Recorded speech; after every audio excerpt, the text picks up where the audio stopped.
Okay, welcome to the SNARS February 6, 2021 meeting. This is the presentation portion. Today we're going to have a topic review of the new Icom 705.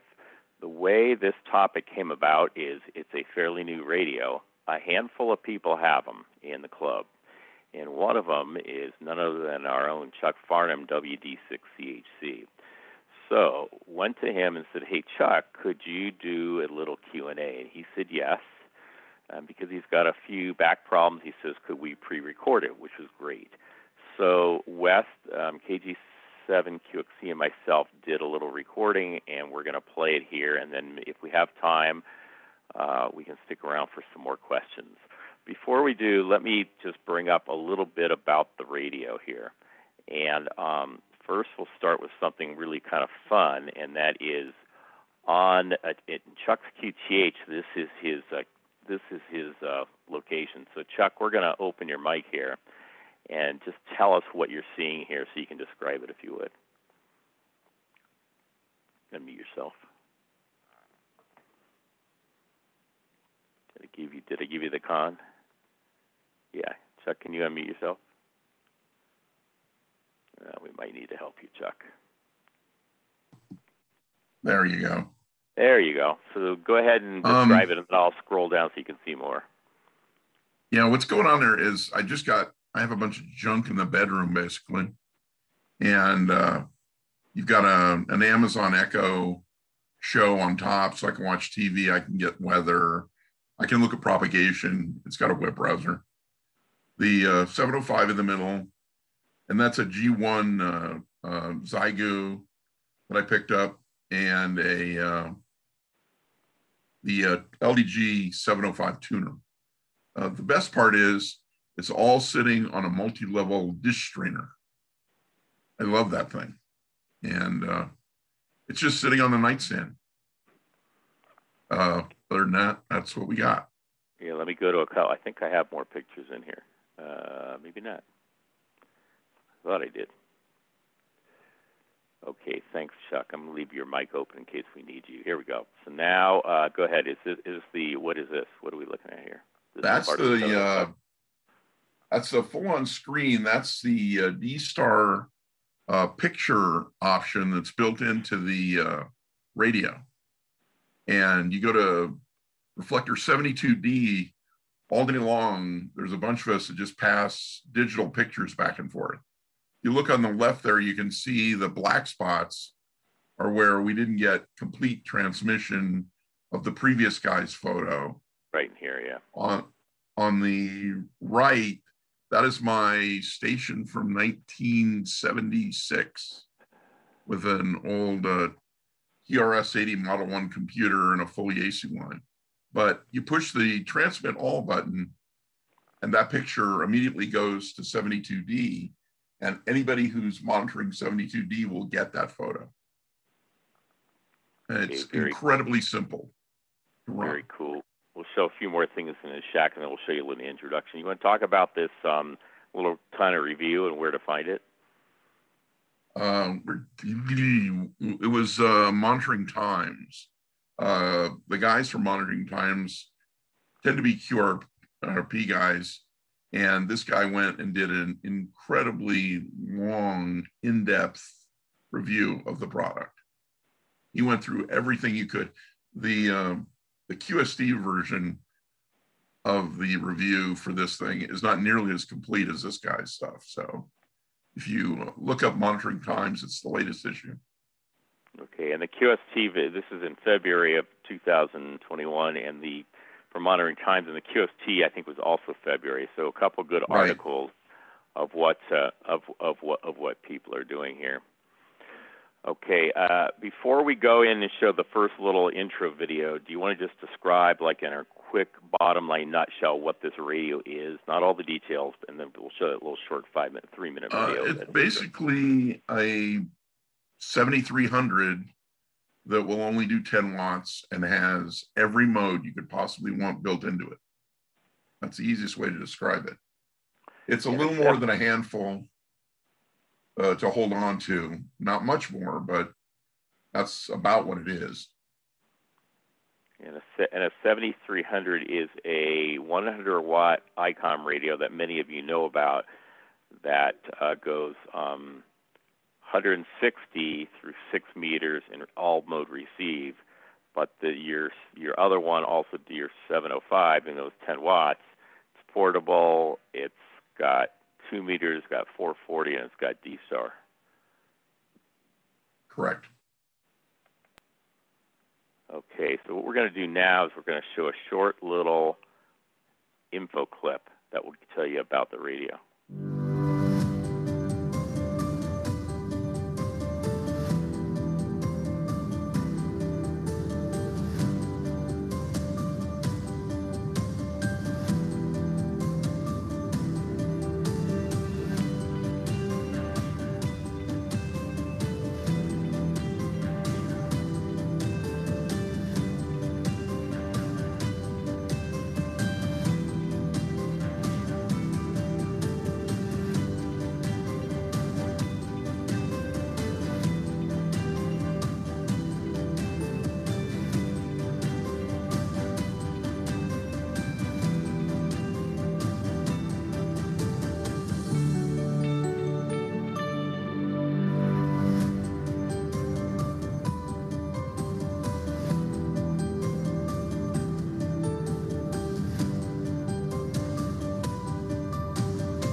Okay, thanks, Chuck, for that little video.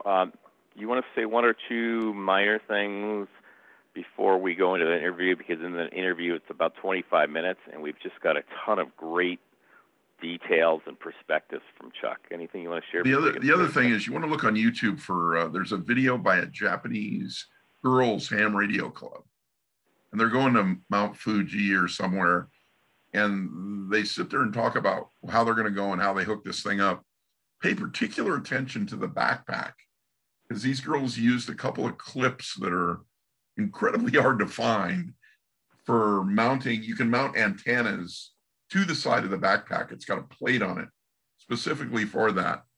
And when you see these girls do this, all of a sudden a light bulb will come on your head going, why haven't we been doing that all along? It's pretty darn amazing. And so that's my plan, is to put the thing in the backpack. It's an Icom backpack, by the way. Probably the most expensive backpack you've ever seen, but it's a couple $100. But it mounts, the radio mounts inside it. It's got proper screw downs for the radio, and it's set up so you can run all the wiring through the edges of the backpack. They did a nice job for a very, very expensive backpack, I should say. That's great. Thanks. Let me just bring up this screen, and then we'll start the video. It's really, really good. Let's get the technology going here. Okay, so we're going to get this. So before we get started, This is in the screen. This is what you'll see the whole time, but Chuck will be talking about it. You want to just describe those 4 pictures for a minute, and then we'll get rocking and rolling? They're basically just the bottom left photo is, I don't know if you guys have ever owned an Icom product. They come in very drab boxes. Icom has changed all that. That bottom left photo is actually part of the box. The box is full color, has all the features listed on the thing. And it's nice because you can learn about the thing without ever having to look at anything else. Icom, once again, has done this thing where they split the manuals out, though. You can't get the tech manual without finding it online somewhere. It doesn't seem to be printed anywhere. The regular, hey, this is how this works, but you know, we're not going to teach you anything, manual is in the box. To the right is it's a 9700. On the bottom. Mm-hmm. Yeah, right on the bottom. 2 meter 440, 1.2 gig Icom radio. And above that is obviously the 705. The radio on top is just a 705, and you can see part of the box behind it. And the one on the bottom, even though that's 2 meters 440 and 1.2 gig, it's the same physical size as the Icom 7300. So it gives you an idea there. Okay, Chuck, I think we're going to get into this because it's 25 minutes. It's a lot of details, probably a lot of the questions that you would ask. If anybody has a 705, you want to stick around after, we'll do a little Q&A, and this is going to be just a little longer than planned. So hopefully we'll play it and it'll be fine. You can put comments in the chat if you want as we go. Here we go. Well, welcome to the SNARS interview around the Icom 705. As you know from earlier on today's program, the 705 is a brand new radio. It's QRP, but it's got a lot of features. So one of our members, Chuck, WD6CHC, has a 705. He has some other Icom radios and some other QRP. So we're going to go ahead and pick his brain. But before we do, I want to introduce Wes, KG7QXE. Both he and myself have an Icom 7300, which is sort of a 100-watt version with different bands than the 705. So Wes, I want to welcome you to the interview and the conversation about the 705. Thank you, Barry. Appreciate it. Yeah, it's a pretty nifty radio. I mean, it's something I'm going to look forward to in the future, I think. It looks like it's going to take the place of my my Kenwood TS2000, I think. Okay, great. So as you know from the prior information we showed, the 705 is a QRP radio. It does DC to lightning. So at this point, let's just get over to Chuck. And Chuck, tell us a little bit about the radio, how long you've had it, and kind of how it fits compared to the other Icom radios and other QRP radios. Take her away. I ordered it in October '99, and I got it about October 2000. And so I've had it, 3-4 months now. 2020, right? 2020, right. So 2000, 80 days. 2019, and you got it in 2020, okay? Yeah. Way more than I thought I was getting. I mean, I have a 7300 as well, and a 9700. And this thing is exactly the same. If you have those two radios, you'll be very comfortable with it. Feature-wise, it is packed, and for $1,300, you're getting a lot for your money. The only problem, and the thing people complain about the most, is there's no built-in tuner, and that's a big deal to some people. There are third-party tuners now. Icom is about to release their own, and I don't see it as a big deal. I mean, I have a tuner plugged in. I'm not a resident antenna guy. I'm a QRP guy. And so when I do ham radio, I like it kind of painful, if you know what I mean. I mean, if I don't make a contact at 3 watts, I'm very unhappy. I mean, I know I can do 2,000 watts, but at 3 watts, I mean, it's a good deal. So that's my mentality.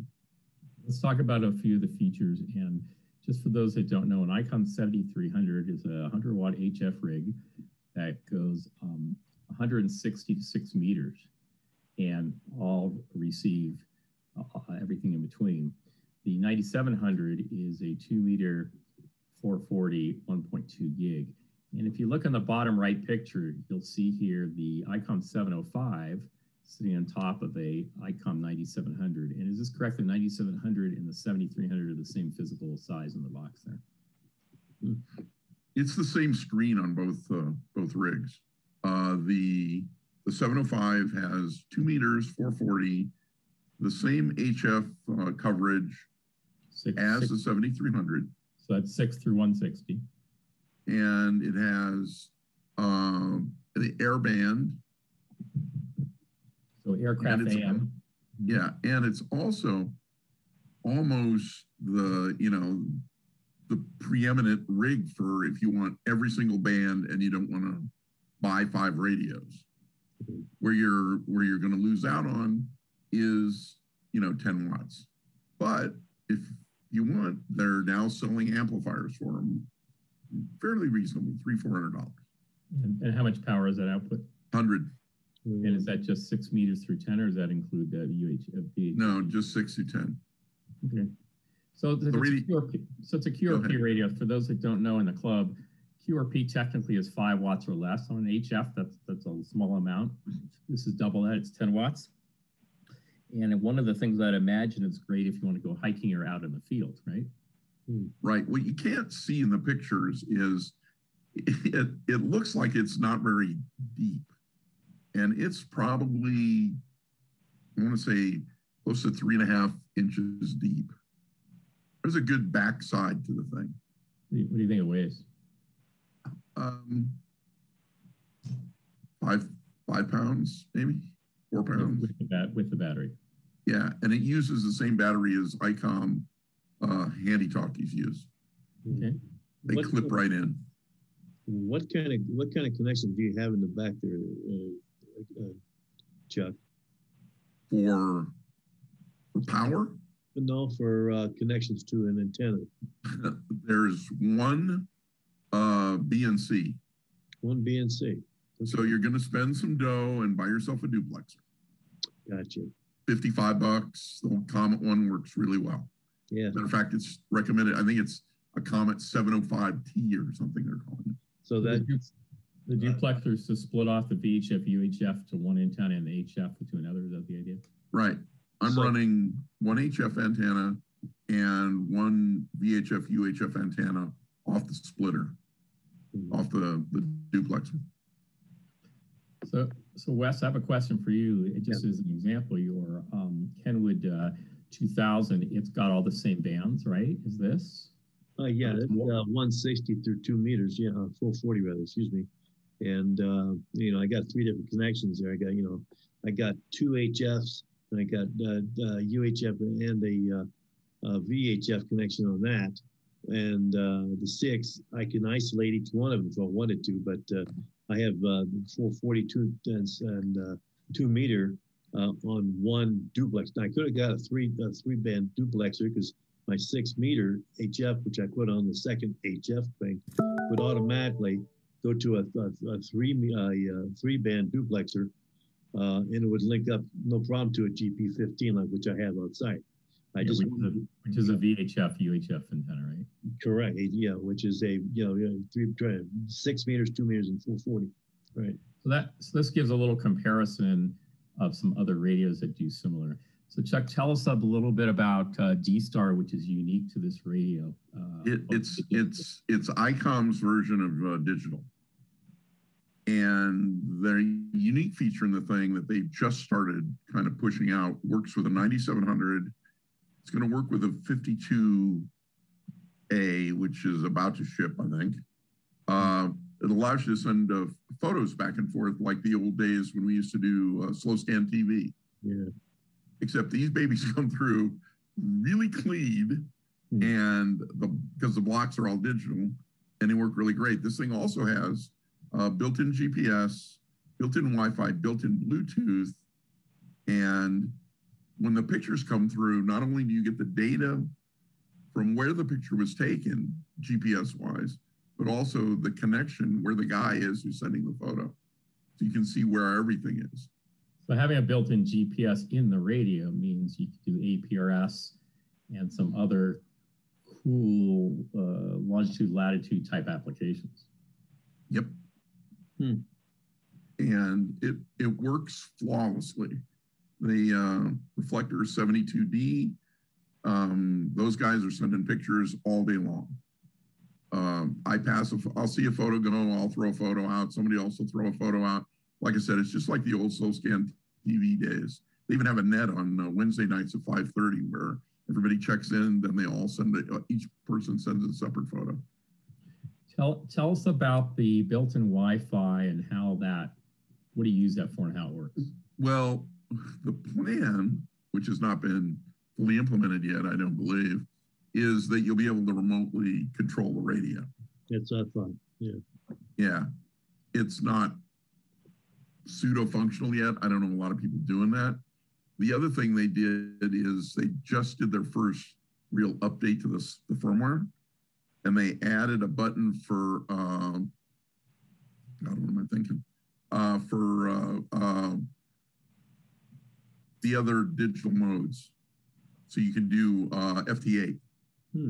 So instead of having to configure your radio to do FT8 and saving off a profile, you literally push a button that says FT8 on it, and you're onto the races. Okay, cool.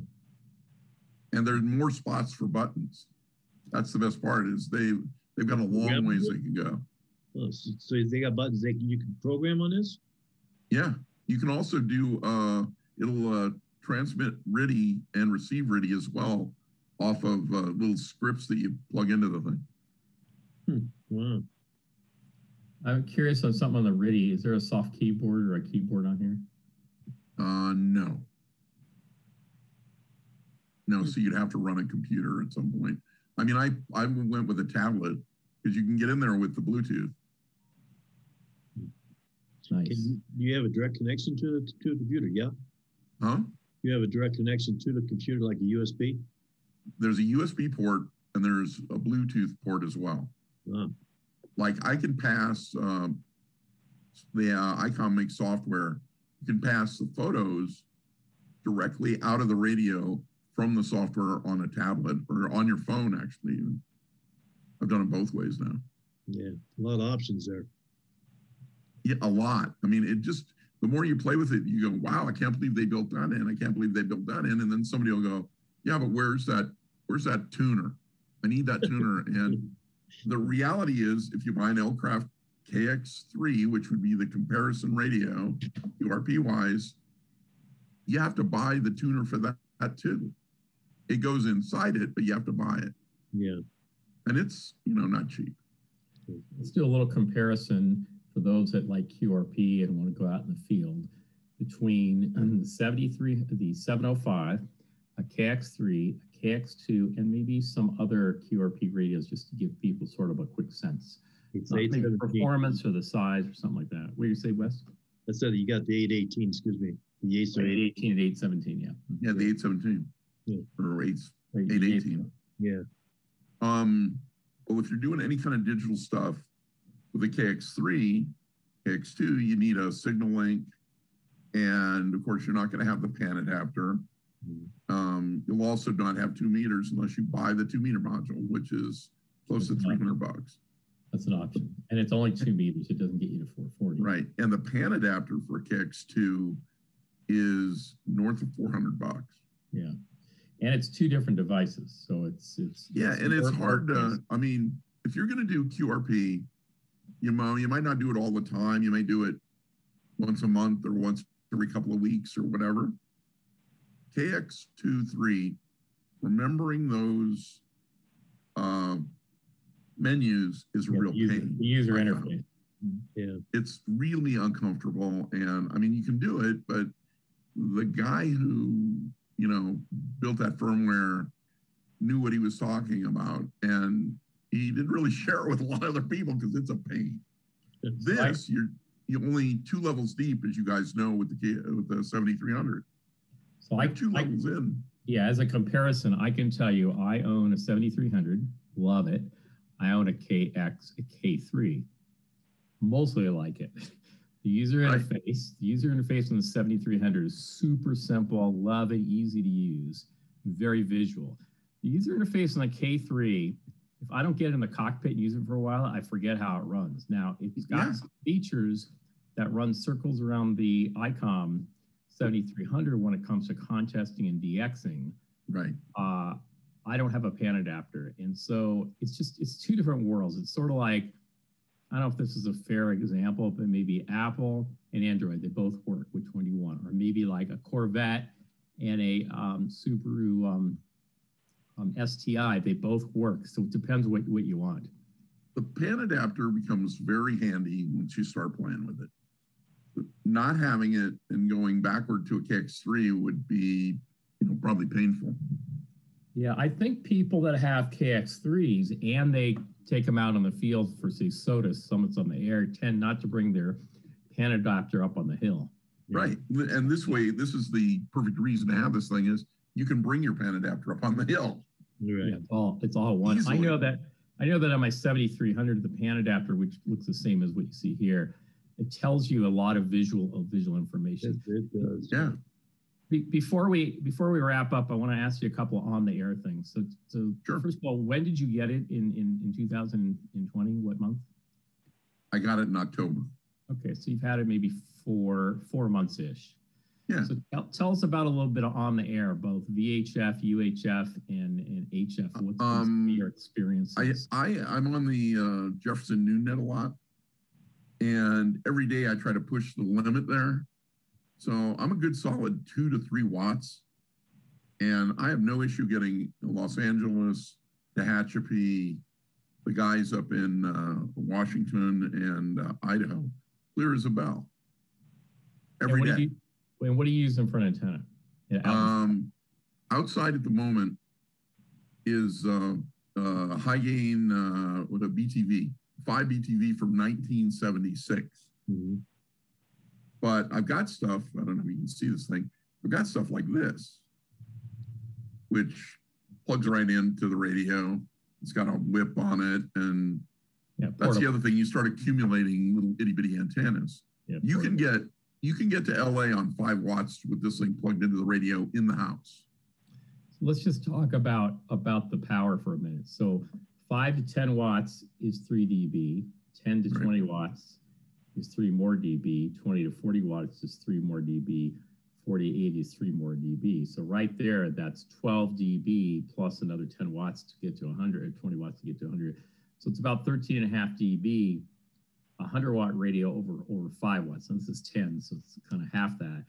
So I know some people, all radios at 10 watts, some people do well, some people have a hard time. So tell us where this sweet spot of 10 watts works. And when would you go to a 100-watt radio or something more than that?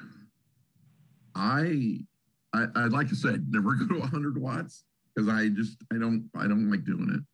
I'm a 3 to 8 watt kind of guy, and if I can't do on HF, right? HF. Mm-hmm. And if I can't get them from 3 to 8 watts, I need to find somebody I can get. Or I go, digital. So that's really interesting. Digital like FT8 or something like that, right? Yeah. That's really I can do that. That's really interesting because QRO means high power. QRP means 5 watts or less. Technically, 10 watts is not QRP, but it's darn close. People say life is too short for QRP, but yet people that run QRP, where they make up for the low power is in operating skills. Good. You build a whole bunch of skills, and people, like I said, if it's not painful for me, I'm not enjoying myself. And everybody likes what they like, right? I mean, if you like having a 2 kW linear, then you got a 2 kW linear, and that's how you do things. I like to know that I made a contact with basically whispering out my front door. Yeah. And that's when I know I'm successful. So we're going to begin to wrap it up. Wes, any closing questions for Chuck about a 705? So what's the max on this is 10 watts, right? 10. 10 and watts. that's 10 plugged into a power supply, not the battery. The battery will get you 5. Okay. Then they got an amplifier you can get for $400 or whatever, and that gives you 100. Okay. Right. Were you 100 or 50 or something else? No. Well, you could get a Hard Rock 50 and get 55 out of it. Mm-hmm. Yeah. Yeah. And there's a couple of Italian ones that are available that are in the 120 range, I think. Yeah, that's pretty slick piece of equipment. For as small as it is, all those features, that's pretty impressive. Yeah, Icom, I should tell you that Icom built a backpack specifically for the thing, a custom backpack that it mounts in, and there's a lot of complaining about that too. But it's because it's small and expensive, and expensive on anybody's version of a backpack. But the radio mounts at the front, inside, perfectly packaged. And you can throw the tuner in the bottom. It's got a mount on the side for something like my goofy little antenna here that you can just mount on the side of it. Yeah. And it works. It looks really nice. I think as we get out of the house again, I think when you go to swap meets and stuff, you're going to start seeing guys carrying backpacks around with antennas again. Let me ask you a closing question, and then we're going to wrap her up. Sure. So now you have it for 4 months, and you waited a year or so to get it, and you've played with it. What is like one or two things, not so much about the radio, but about your purchase decision, that if you knew what you know now, you would do something different or sooner or whatever? Because people are probably thinking, do I really want to buy one of these? Well, okay, so people think you buy a radio and you're done, right? And we all know that that's not true. But you buy a radio and you got everything you need. Well, you start accumulating antennas and little pieces of the puzzle. So you've got to tell the wife or the husband or whoever, oh yeah, the radio is $1,200, and they go, it's really expensive. The reality is the radio is probably about $2,000 by the time you start buying pieces and parts. Now, on the flip side of that, with the L-Craft product, the KX3, you're probably looking at $3,000 to get you to where the feature sets match. I would not get rid of this radio. You would have a hard time prying this thing out of my hands. Yeah. And lately, I think we all know I've got a bad back. I bought this thing to screw around with because my back bothers me out in the shack. So I bought this thing and I mounted it next to the bed on a nightstand. And I operate the thing basically, laying in the bed, hitting the key in the mic. And it works so well. It served its purpose next to the nightstand so well that I look forward to, doing my usual thing, which is putting an entire shack in a hotel room when we go out in the world again. Yeah, so after the pandemic. So clearly this radio is a portable, transportable thing that you can take with you. It's bigger. It's probably close to the size of the KX3, right? Maybe a hair bigger. It's very similar. It's a little bigger than the Zygoon. Although if you add the PX3 pan adapter with the KX3, that's bigger. Right. And it's bigger than a KX2, which a KX2 is good for people that do SOTA, want smaller, lightweight. So it has its fit there. Hey, I want to thank you so much, Chuck, for sharing with us about this really cool radio. I've been toying around with the idea. I already have a 7300. It was Wes said earlier when we were prepping for this, if you have a 7300 or an IE-700, the user interface will be really, really similar. I find that on my 7300, your learning curve will be 2.5 minutes, and you'll never open the manual. Yeah, and if you don't have one, your learning curve is very quick because it's all push buttons. There's only 2 levels deep in the menu. Yeah, so really good. it will be fun to talk to you and other people on the radio. I hear you on the new net sometimes. And that's right. And this is exactly what I'm using. And so a couple of things. If you're comfortable, could you share your email address and people have direct questions when they look at this, if they can get hold of you? Sure. C Farnham, Farnham at Gmail. C as in Chuck Farnham, Farham at Gmail. Farn, Nancy. Yeah, Farnham. So Chuck Farnham at Gmail. That's great. Yeah, go ahead. One, this is we didn't discuss the part that it is an SDR radio, which is pretty special by itself. And two, there's an antenna out there, an IH, it's almost just an Icom. Matter of fact, W7SSB had one. They were selling it or whatever, displaying it or whatever. Yeah, but those, they called me on that baby. Those they called me about them. They had a few of them. Yeah. Those are not cheap. No, I know. They're well made. Yeah, no. It looks like you could put that thing on a ship somewhere. Yeah, it does. I just thought I'd bring it up, and I just wanted that would go well with that. Very much so. Yeah. So yeah, I think anybody who gets one of these will be very happy. Yeah. And if you bought one and you're confused about it, I'm a phone call and email away. I can help you out.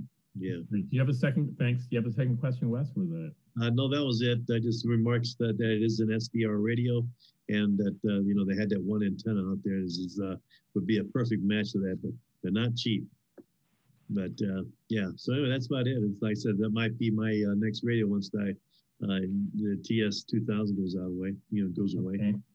And that means it will be used on the market. So that's the cool thing about all this new gear that comes out is some people hold on to a lot of radios, other people sell radios, so it all propagates out. So for the SNARS presentation, the 705, this is K6ST, your host for today. Thank you so much, Chuck. Thank you, Wes. And we look forward to talking to everybody on the air. 7.3, K6ST, 7.3. 7.3. Okay, that was 25 minutes of a good interview. I know some people have to go or left. We may want to have a few Q&A. If Chuck's still here, he's on. And if you have a few directed questions, we can go to him. Or if anybody else has a 705, you might hop in here. So let me do this. Let me open the mics up and just press your hand up button. Chuck, you're already off mic, but press your hand up if you have a question. That way we know who you are. And if you don't have a hand up and you just speak, give us your, go off mute and give us your call sign.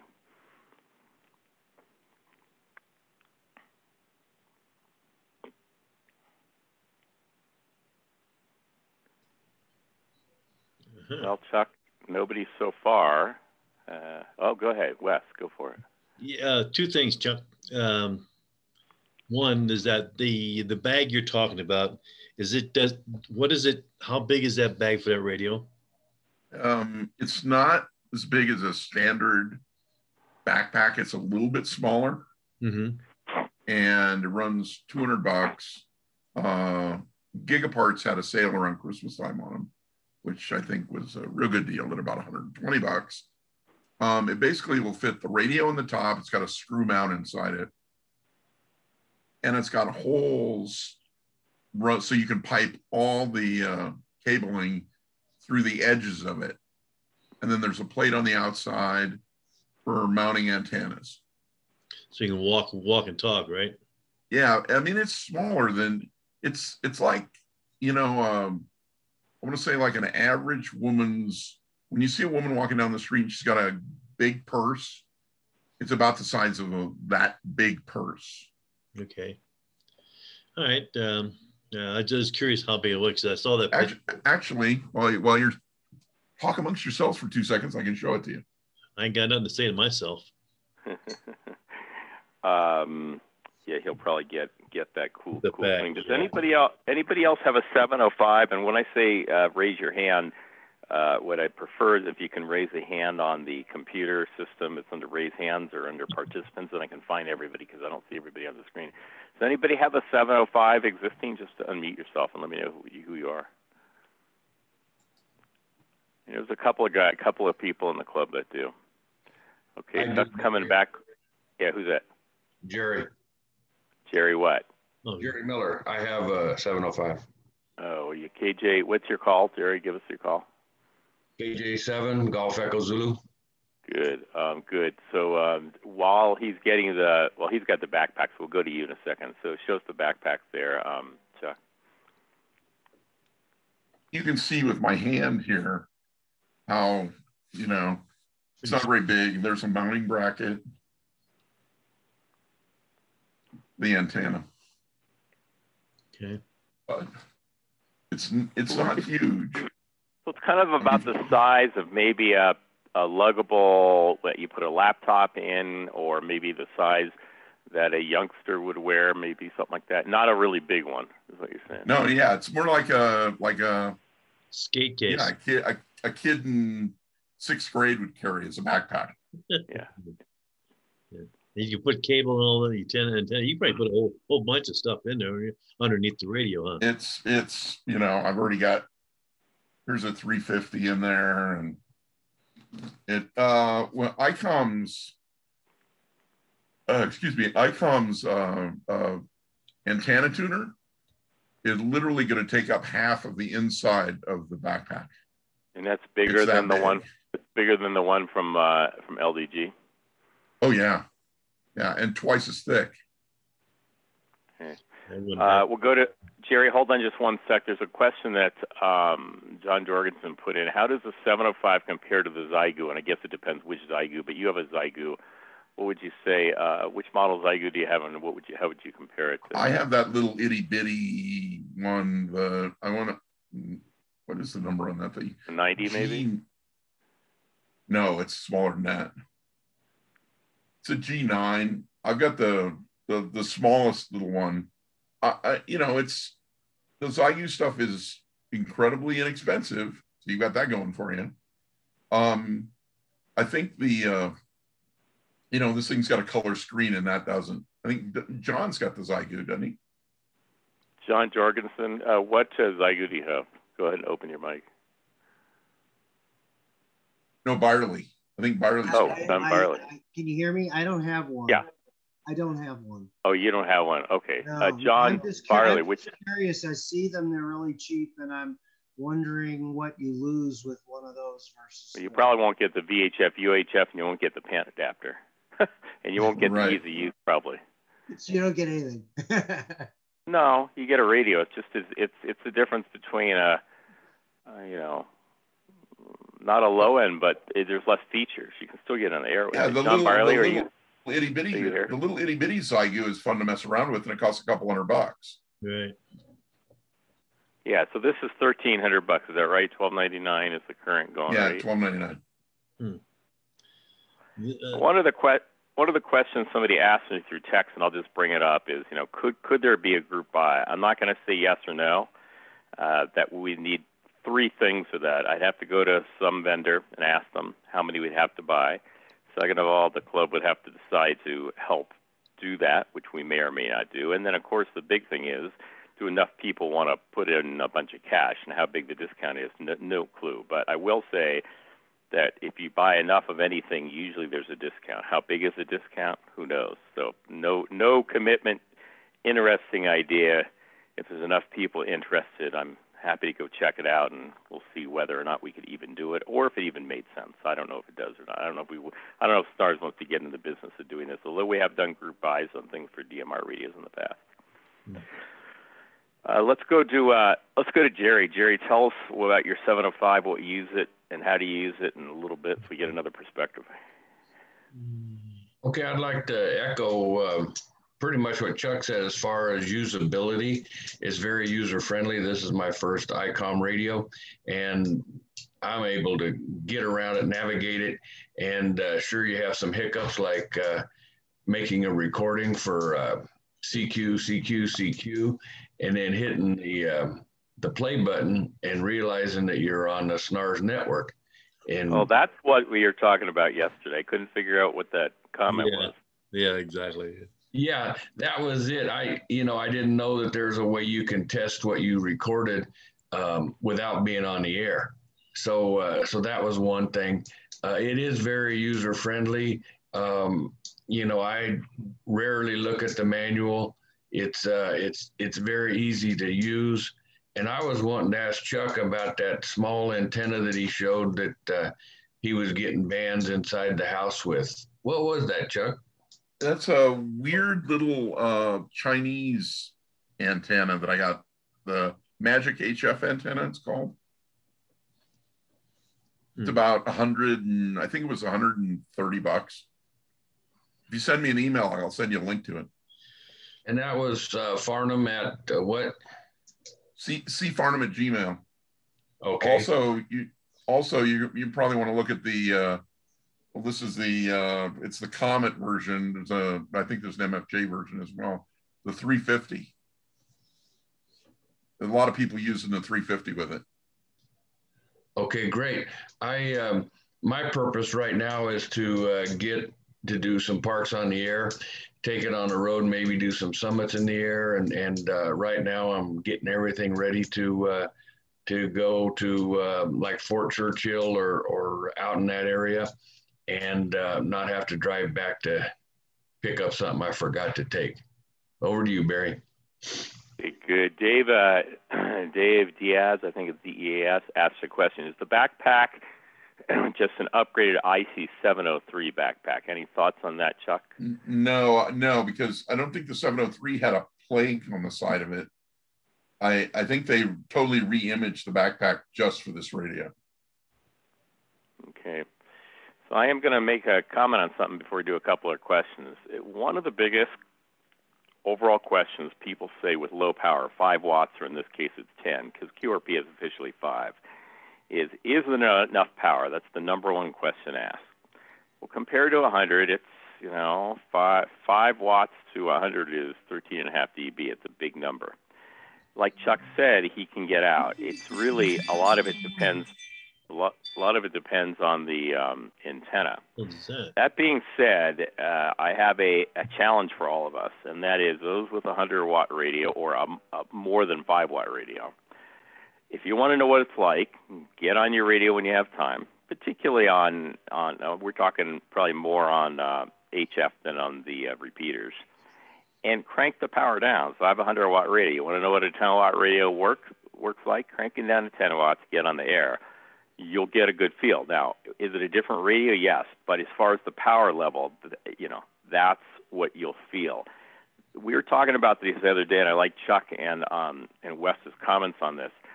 When you use less power, you make up for it with the following: better antenna, better operating skills, better something else. It doesn't always equipment. So a lower signal strength, better listening, working with it. So it's 10 watts is not, or 5 watts is not out of the ordinary. It's just, if you're used to 100 or you're used to 1500, you got to do things a little bit differently. If you're hiking on a hill or you're doing summits on the air, people are used to it and they're listening for you, and the hill helps. So, Wes, any thoughts on that? And then we'll go to Chuck and anybody else around that kind of going to lower power thing. Yeah. You basically, that's what I was going to bring up about that. If you got a radio that you can take out in the field, take it out there and play in it. Because like I says, I got my stuff at home here and I got a linear right here. You know what I'm saying? I'm not going to let it collect dust, I guarantee you. But when I'm out in the field though, see, at this point in my life, with what I've done in the past, there's no way in hell could I have gotten into QRP when I first got back in the radio. Just wouldn't happen, because I want to talk to people, and I want to talk to them now. And QRP is a whole different ballgame. You're working for every contact, like Chuck says, and I've seen it. I've heard them on the air. You can hear the frustration in their voices when you do hear them at times, because it's hard to get through with 5 watts. But 100 watts, like what I'm going to do my next time out, I'm going to use 5 watts. I got a radio. I got the 891. It's got the only advantage I got over over on anything is I do have a spectrograph on that thing where I can pick up the signals and roll down on top of them and hopefully, you know, get a contact with the words QRP in it, you know, and see how that works. But try it before you buy it, because that's a lot of money. It's a hell of a radio, but you better know what you're doing. You know what I mean? It says learn how to operate the one you got now. Before you jump in there, get used to know hardly anything to talk about on power, and bring up your skill level. You know, it says it's like Chuck. Chuck's on old hand at this stuff. So there you go. Skill level is worth a lot. Chuck, so you were on 100 watts. Now you're down to 10 or 5. Yeah, I have 100, but I prefer 10. I've got an 817 here. I've also got a KX3. I've got a KX2. It's just a different skill set. When you use your call sign, use the words QRP after them. Repeat it 4 or 5 times. If you see a big pile up and you want to be part of that, slide down 5 kcs and start screaming until, you know, somebody will come down and take care of you.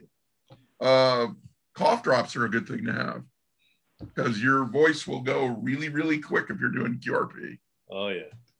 That's a big tip. I mean, first time I did the QRP club, we did an outdoor event, and I remember our buddy Gordon Mildrum, I walked in and I had this big bag of cough drops, and he was like, "What are those for?" And I go, "You'll see in about 10 minutes. And he watched me and he understood. The next time we did one, I came in Gordon's little trailer and he had a big bag of cough drops there. And he goes, "If nothing else, I learned that from you." It was, you know, that's what you got to do. You just go down and wait. I mean, if you're doing QRP field day, we're talking, you know, you guys might get 20, 30 contacts an hour or more. You know, on 100 watts. Yeah, on 100, I'm talking 3, 4, maybe 5, you know, maybe. That's because But I will say, I have a friend that has a KX3 up in Truckee who's part of the club, and he has a 100-watt radio, but somehow he had the 100-watt amp. Before he had it, he got into QRP, and he's like the tortoise. And he gets on, he's on phones, so it's slower. If you do CW, it's a little easier. And he gets on these things. He is 1, 2, 4, 8, 10, 15, 20, 30, 40, 50. He doesn't do hundreds and hundreds, and he wins stuff.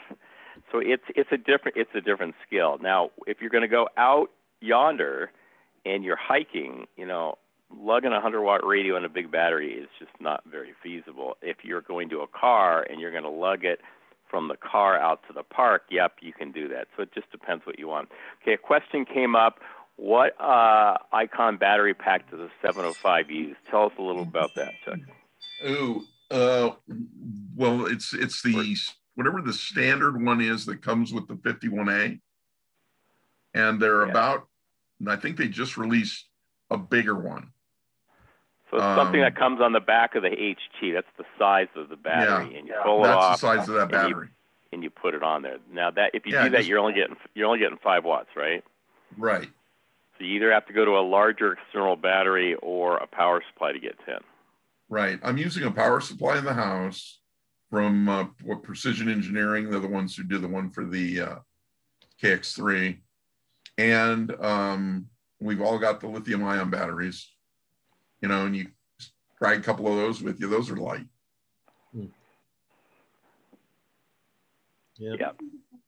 Cool. What other questions do people have? Let's go for maybe 5 more minutes, and I think we're going to end this portion, and then we can open it up for general Q&A on a different recording if people have stuff.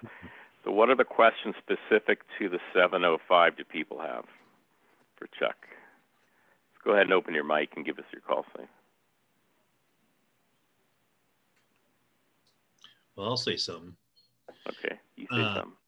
Talking about the QRP thing, I know, Chuck, you're not a CW guy, but I think I can see the advantage of the CW over voice, of course, because you're using everything on your signal. you know, and it would get you out further. And for you brass pounders that are out there who has not tried this, I'd recommend you try it, because I mean, you might be in a situation where you only have a few watts to talk. So in a situation where, you know, you wish you had power at that point, but at least you get a signal on and it can be heard and understood. We've talked about it on the air about the Reno QRP group. You might, if you're interested in doing something like that, get on with that group there and start learning, you know, because it's perfect for that.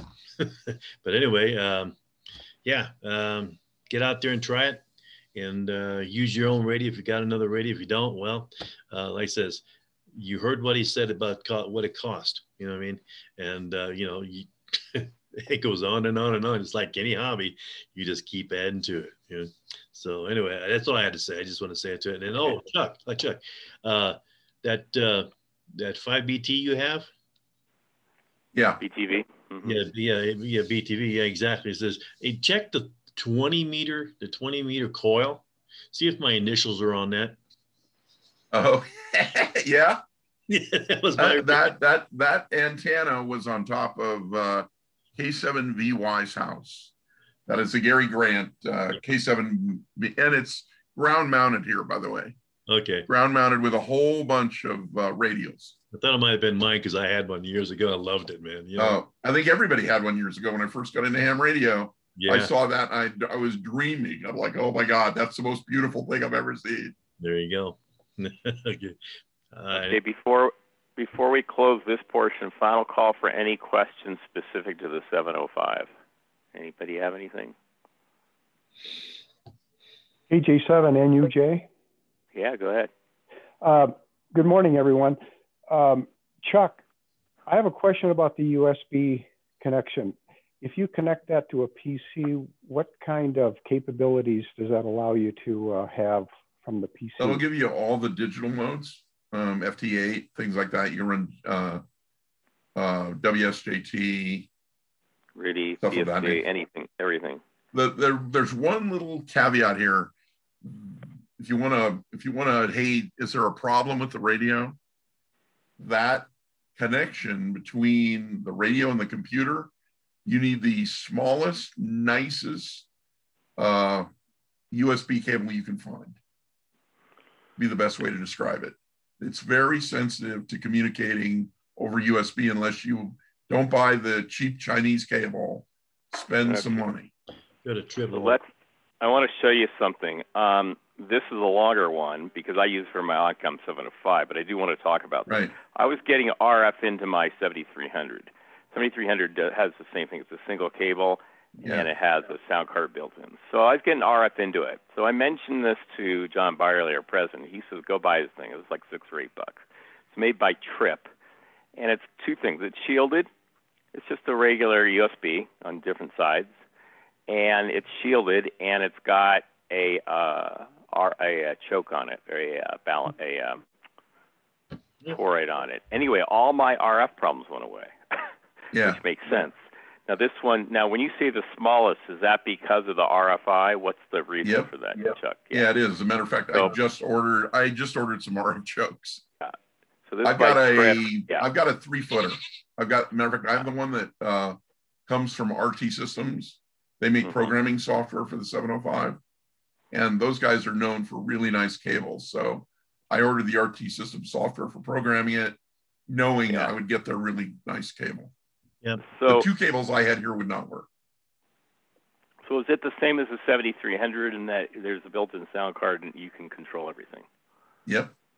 Yeah. So the nice thing about that, Lance, is there's no signal link. There's no extra boxes. It's just a single cable. That's the one cool thing about the newer-ish radios, the Icom 7300 and some of the Asus and others. It's a single cable. We can do like 2-meter AM if you want as well.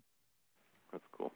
That's my big plan is we get to Pacificon, a bunch of these guys have the radios. We all get in our rooms and we talk 2-meter AM simplex. That's my dream. The old Goonie birds. Yeah. Well, this has been a great conversation. What we're going to do is we're going to stop this portion of the recording, and then we can have an open forum. So thanks to everybody that participated. Thanks, Chuck. Thanks, Wes. This has been the review of the Icom 705. Okay.